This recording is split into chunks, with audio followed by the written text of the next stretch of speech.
सुबह आप सुन 90.8 FM 24 आपका रेडियो आपकी धड़कन और आपका आरजे एजे हाजिर हूँ लेकर सुप्रभात। क्या बात और आज की बात आप सब लोग बढ़िया तरीके से जानते कि आज है डॉक्टर्स डे और डॉक्टर्स डे के खास मौके पर हमारे साथ जुड़े रहने वाले के एक से कमाल के डॉक्टर, उनसे मैं जान रहा हूँ ये नहीं जान रहा कि इस बीमारी का क्या इलाज है, इसमें क्या दवाई है, उसमें कैसे ठीक करें।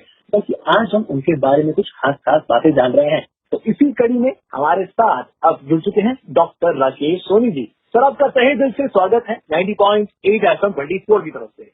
गुड मॉर्निंग सभी। Good morning sir, good morning. सभी लिसनर्स को डॉक्टर्स डे की बहुत बहुत शुभकामनाएं और साथ में 90.8 FM 24 को भी बहुत शुभकामनाएं डॉक्टर्स डे के लिए। आप इतना बड़ा प्रोग्राम कर रहे हैं और मुझे सुनने के लिए आपने thank you so much sir. तो सर, मतलब सवालों का सिलसिला शुरू करते हैं, लेकिन सवाल आज थोड़े अलग होंगे। आज मैं आपसे ये नहीं पूछूंगा कि सर इसको कैसे ठीक किया जाए, प्रॉब्लम को, इस बीमारी का क्या इलाज है। आज मैं आपसे ये जानना चाहूंगा कि राकेश सोनी जी बी डॉक्टर राकेश सोनी जी कब बने और कैसे क्या शुरुआत हुई सर? अरे क्या बात, आपने तो बिल्कुल बचपन से पूछ ही लिया चीजें, है ना। और बात आपने, मैं रिवर्स बैक में जाता हूँ कि मैं वैसे बहुत छोटा था, मेरे सामने हमारे घर के सामने एक डॉक्टर फैमिली रहती थी, बंगाली डॉक्टर, वो गवर्नमेंट में काम करते थे और बहुत ही मतलब सोशल मिलनसार थे। उनको देख करके मुझे लगता है कि मैं भी ऐसा बनूंगा, मुझे भी डॉक्टर बनना है जी। और धीरे धीरे वक्त निकलता गया। 9th क्लास में बायोलॉजी ली, है ना जी। पर मेरे को आज भी ध्यान है, उस क्लास में जब पहली बार हम गए तो वहाँ एक संस्कृत के टीचर थे। उन्होंने कहा कि आप इतने सारे लड़के सबने बायोलॉजी लिए, तुम में से मुश्किल से 1-2 डॉक्टर बनेंगे। तो मुझे लगा अरे एक जगह तो एक तो मैं ही हूँ, मुझे ही बनना है ना। प्रभु की कृपा रही और मेरा मेडिकल में सिलेक्शन हुआ। मैंने MBBS मैंने मेडिकल किया, है ना, DMCH किया और मेरी पोस्टिंग सरकार में हुई। मैं 2 साल बालोतरा रहा। क्या बात है। उसके बाद में भिवाड़ी में जी। तो एक बात बताइए कि अगर मैं कहूँ कि जैसे कि आपने कहा कि आपने ये चॉइस किया था, तो कभी दिमाग में बात नहीं है कि यार, मतलब जब टीचर भी कह रही थी कि कोई गिने चुने डॉक्टर ही बन पाएंगे, तो कभी नहीं आया कि नहीं छोड़ देते हैं, कुछ और देख लेते हैं, पता नहीं होगा कि नहीं होगा, कभी दिमाग में ये बात नहीं है? नहीं, मुझे तो जब पहली बार उन्होंने कहा कि एक जना बनने का, मुझे लगा एक जना तो मैं हूँ। अच्छा, है ना। तो कॉन्फिडेंस आपको? हाँ, बिल्कुल ये कॉन्फिडेंस तो बनना है तो बनना है, जो सोच लिया वो तो होना ही चाहिए, ऐसा नहीं। बहुत कुछ सर, मतलब मानना पड़ेगा, मतलब ये सर कॉन्फिडेंस होना चाहिए ऐसा। हाँ, सर एक और बात मैं जानना चाहूंगा आपसे कि आपकी और क्या क्या हॉबीज, मतलब कुछ ना कुछ तो छोटे में हॉबीज रही होंगी कि भाई मुझे ये करने का भी शौक था तो मैं ये भी ट्राई कर सकता था, डॉक्टर के अलावा ये भी बन सकता था या वो भी बन सकता था। तो ऐसी और कोई हॉबीज आपकी थी कि इससे तो आपको डॉक्टर ही बनना था? नहीं, बिल्कुल 100%। मुझे तो डॉक्टर दूसरा मैंने सोचा ही नहीं, मुझे तो यही बनना है। बिल्कुल 100%। मतलब मैंने दूसरा कोई फील्ड ही मेरे दिमाग में नहीं था। मतलब कोई ऐसा था नहीं, आपने पहले फोकस पे था कि आपने ठीक है, बिल्कुल सामने वाला डॉक्टर है तो मुझे भी डॉक्टर ही बनना है। बिल्कुल वो अर्जुन ने जो आंख देखता था वही मुझे देखती थी कि मुझे डॉक्टर बनना है। क्या बात है सर, क्या बात है। मतलब मैं ये कह सकता हूँ कि मैं आज की सदी से अर्जुन से बात कर रहा हूँ, जिन्होंने अपना लक्ष्य डिसाइड कर लिया था तो उसे हासिल ही कर लिया। डॉक्टर जी सर। बिल्कुल, भिवाड़ी में आया तो मैं सरकार में रहते हुए लोगों की बड़े स्वास्थ्य के साथ साथ मैंने काम किया, लोगों की हेल्प करी। और जो भिवाड़ी में बहुत ही गरीब तबके के लोग भी गवर्नमेंट हॉस्पिटल में आते थे, सभी तरीके के लोग आते, उनकी सेवा करते हुए बड़ी खुशी सी महसूस होती थी। और ईश्वर से लगता था कि मुझे हॉस्पिटल में देखो प्रैक्टिकली लगता था कि कुछ कमी है ना, कई सारी चीजें मुझे लगता है कि मैं ठीक कर पाऊँ। ईश्वर से मैंने कोशिश करता था, पर बाबा मोहन की कृपा रही। मैं 4 साल यहाँ इंचार्ज रहा गवर्नमेंट हॉस्पिटल में और वहाँ मैंने आमूलचूल परिवर्तन किए। परिवर्तन का मतलब जो आज जो RO लगा हुआ है, वहाँ जो पेशेंट के बैठने की है, जहाँ रिसेप्शन है, जहाँ पर पर्चियां करती हैं, इंजेक्शन रूम है, OPD है ना, सभी में बहुत परिवर्तन। लैब उस टाइम की हमारी जो जिले की सबसे बढ़िया लैब बन गई थी और नीचे की फ्लोरिंग टाइप। आज भी मैं जाता हूँ तो मुझे लगता है कि जितना काम किया है देखने में लगता है, बड़ा प्राउड होता है, ईश्वर से कृपा लगता है कि यार भगवान ने मुझे मौका दिया और मैंने अस्पताल के लिए काम किया। वो बेसिक से काम किया जो आज भी देख करके मुझे बड़ी खुशी होती है वहाँ पर देख करके। सर, कभी जब हम मेहनत करते हैं और मेहनत जब रंग लाती है ना, तो सचमुच इतनी खुशी होती है ना कि उस खुशी को ठिकाना नहीं होता। तो डॉक्टर साहब अभी आगे बढ़ेंगे, एक बड़ा ही प्यारा सा गाना सुनेंगे, उसके बाद फिर आपसे और कुछ मुझे जानना है। तो जो लोग इस वक्त मुझे सुन रहे हैं, डॉक्टर साहब को सुन रहे हैं, कहीं मत जाइएगा, सुनते रहिए 90.8 FM 24 आपका रेडियो, आपकी धड़कन, क्योंकि अभी बहुत सारी बातें हम जानेंगे डॉक्टर राकेश सोनी जी के बारे में। तो आप लोग कहीं मत जाइए, सुनते रहिए FM 24 आपका रेडियो, आपकी धड़कन। एक बार फिर से आपका तहे दिल से स्वागत है 90.8 FM 24 आपका रेडियो, आपकी धड़कन, और आपका RJAJ हाजिर हूं लेकर सुप्रभात। क्या बात क्या बात, और बातें बहुत सारी चल रही हैं और इस वक्त हमारे साथ मौजूद हैं डॉक्टर राकेश सोनी जी। तो सर मेरा अगला सवाल ये है सर कि कभी कभार क्या होता है ना कि लाइफ में जब हम कोई चीज हासिल करते हैं तो उसका एक बहुत ही खास पल होता है। तो अगर मैं आपसे ये जानना चाहूँ कि जब आप डॉक्टर बन गए तो कहीं ना कहीं बहुत सारे ऐसे केसेस आपके सामने आए होंगे, बहुत सारे ऐसे लोग आए होंगे जिनकी प्रॉब्लम सॉल्व करने के बाद आपको ना एक अलग ही प्राउड फील हुआ हो।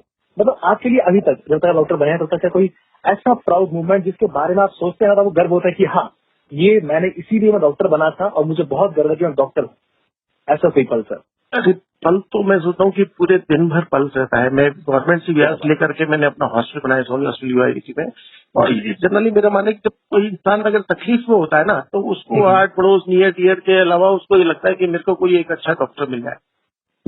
और जो मेरे पास आकर के जो मैंने देखा और वो सही हो जाता है तो और उसके विश्वास में मैं खरा उतरता हूँ और वो ठीक होकर के जब वो थैंक यू दे करके जाता है ना तो रियली इतनी तकलीफ, इतना मतलब खुशी होती है कि उसको मैं बयान नहीं कर सकता। और डॉक्टर प्रोफेशन तो बड़ा मतलब सेवा का प्रोफेशन है। बहुत सारे ऐसे गरीब से लोग आते हैं जिनकी हम तन मन धन से सेवा कर देते हैं और जब उसके पास मतलब हमारी ओपीडी के लिए पैसे नहीं होते और हम उनकी सेवा करके उनको इलाज करके उनको ठीक करते हैं और जब वो आशीर्वाद देता है ना, तो आत्मा को रियली बहुत सुकून मिलता है कि भगवान अच्छा किया तुमने डॉक्टर बनाया। यहाँ बैठे बैठे ओपीडी में काम करते करते भी हम सेवा कर रहे हैं, है ना। और मतलब बहुत ही खुशी, जो दिल को, जो आत्मा को जब खुशी मिलनी चाहिए ना, जो बड़े बड़े काम करके भी नहीं होती, तो लगता है यही बैठ करके सेवा होती है तो बड़ी खुशी रहती है हर किसी। बिल्कुल सर, और आप बहुत लकी हैं। मैं ये कहना चाहूँ कि जो तुम डॉक्टर सब बहुत लकी होते हैं, क्योंकि नहीं ये जो गर्व होता है, प्राउड मूवमेंट जो होता है वो ना हर दिन मिलता है, हर दिन। जैसे कि आपने कहा कि हर दिन लोग आते हैं प्रॉब्लम से लेके आते हैं, जब उनके प्रॉब्लम सॉल्व करते हैं तो थैंक यू जो कहते हैं, वो आशीर्वाद जो देते हैं, वो सच में वो गर्व करने वाला पल होता है। इसका बड़ा सा है कि अब छोटा सा बच्चा आया है, वो बड़ा क्राई करता हुआ आ रहा है, माँ परेशान, बच्चा परेशान, सब परेशान। मैंने उसको देखा, उसे लगा कि नोज के अंदर थोड़ा सा मैल फंसा हुआ है, उसको तुरंत एनएस डाल करके निकाला। वो बच्चा बिल्कुल चुपचाप वो करके सो जाता है ना। तो रियली मतलब उसकी प्लाट साफ करके मुझे इतना खुशी मिलती है जिसको मैं खुद बयान नहीं कर सकता। वो आराम से सांस लेकर तसल्ली से माँ के पास सो जाता है। बिल्कुल सर, ये बात बहुत सही की। तो ऐसा मतलब मैं आपसे तो बताना चाहूँ कहीं ना कहीं ऐसा एक मूवमेंट होता है ना, कभी ऐसा कोई चैलेंज जो आपके लिए मतलब बहुत ही मुश्किल भरा हुआ ऐसा पल हो बीच में, जब आप डॉक्टर बनने की तैयारी कर रहे हो, या फिर कभी कोई ऐसा कोई केस जो आपके लिए बहुत ही लगा कि वो क्रिटिकल है, ये जब आप थोड़ा डर गए हो कि इस चीज को कैसे क्या करूँ, एक तरीके से अटैचमेंट हो गया आपकी उस चीज के साथ? डर तो ऐसा तो नहीं है कि डर तो नहीं लगता, और बस वो एक लगन थी, मन था कि काम करना है और काम बस अपने एक दूसरे कार्यक्रम से काम करते गए, सिलेक्शन हुआ, पढ़ते रहे, यहाँ आए, या दिमाग में था कि मन था लोगों से मिलने का, बात करने का, लोगों की सेवा करने का, एक दूसरे से मिलना मुझे बहुत अच्छा लगता है। मेरी हॉबी है कि मैं कुछ सामाजिक कार्यों में करूं, लोगों से मिलूं, और वो मेरे को एक अपॉर्चुनिटी दी है। और बाबा मोहन राम की यहाँ पर छत्र छाया में मेरे को अस्पताल भी बनाया और सेवा करने का बहुत अच्छा मौका दिया है। तो चलता रहता है, छोटी छोटी परेशानी आती है और उनमें सब अच्छे काम, मैंने मानना है कि आप दिल से काम करते हो, अच्छा काम करते हो, तो छोटी मोटी परेशानियां सब अपने आप निकल जाती है। और बस आप मन से आप सच्चे होने चाहिए और काम करते रहना।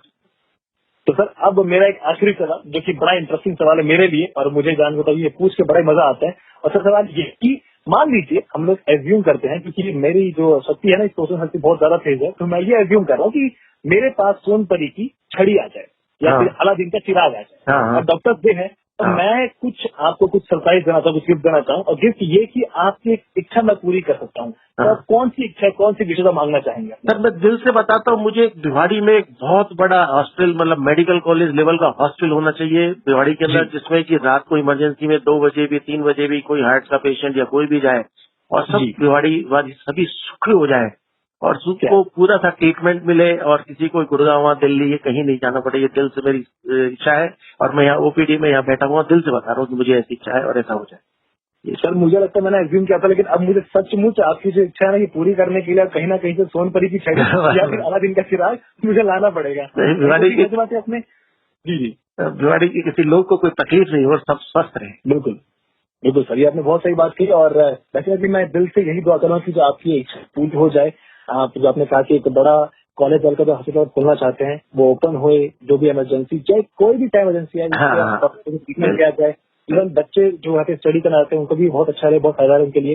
एंड सर तहे दिल से मैं आपका धन्यवाद करना चाहूंगा कि आपने अपना कीमती समय दिया और जैसा अभी आप लोगों ने टाइम इस तरीके का भी टाइम चल रहा था उस समय में मुश्किल समय जो आप लोगों ने काम करके दिखाया है, तो उसके लिए सर मेरे पास शब्द नहीं है। बस मैं यही कहना चाहूंगा, तो दिल से सैल्यूट करना चाहूंगा आप सभी को कि आप लोग जो काम कर रहे हैं। यही दुआ दूंगा कि आप लोग हजारों साल जिए, लाखों साल जिए, करोड़ों साल जिए, ताकि कहीं ना कहीं जो इंसानियत है वो कायम रहे, इंसान कायम रहे। आप लोग हैं तो हम लोग जो हमारी जिंदगी रहती है प्रॉपर तरीके से। क्योंकि मेरा मानना ये है सर, अगर डॉक्टर्स है तो कहीं ना कहीं ये कोविड हो गया, कोई भी बीमारी, कोई वायरस हो गया, उसका हम ढंग से सामना कर सकते हैं। तो sir once again thank you so much 90.8 FM मेडिकोर की तरफ से। थैंक यू, आपको भी थैंक यू। 90.8 F24 को बहुत बहुत शुभकामनाएं और आपको भी बहुत बहुत थैंक यू। आपने मुझे थैंक यू जी। तो दोस्तों ये डॉक्टर राकेश सोनी जो है किस तरह से कितने सवाल की बातें बताई और इन्होंने अपनी इच्छा ही बताई। इच्छा ये कि एक अच्छा खासा बड़ा सा यहाँ पे कभी भी कोई इमरजेंसी आए और बात करें कि हम ऑल टाइम प्रॉपर तरीके से हॉस्पिटल कितने कॉलेज भी हो, बच्चे पढ़ भी सके, मेडिकल की पढ़ाई भी कर सके, तो इस तरीके से और मैं जरूर चाहूंगा कि इनकी